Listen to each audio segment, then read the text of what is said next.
আসসালামু আলাইকুম। আমি এখন অবস্থান করতে হচ্ছি চট্টগ্রামের সাতকানি আদুনগর এরিয়ায় বিশাল গরুর বাজারে, এবং এটাকে আদুনগর বাজার বলে। এবং আমি আজকে ছোট একটা গরু নিলাম পবিত্র কোরবানি উপলক্ষে। ফ্রিজিয়ান জাতের গরু এটা নিলাম, এবং বেশি নয়, মাত্র 1,18,000 টাকা নিয়েছে এটা। আপনাদের দোয়া। এটা প্রচুর মানুষ, প্রচুর ভিড়, ঠিক আছে। এবং আলহামদুলিল্লাহ এই গরুটা ক্রয়ের মাধ্যমে এবার আল্লাহ কুরবানি কবুল করবে।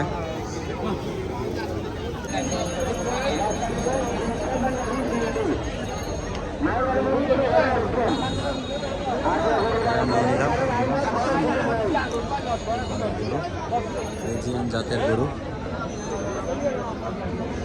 এখন বাজার থেকে বাসায় নিয়ে যাবো হেঁটে হেঁটে।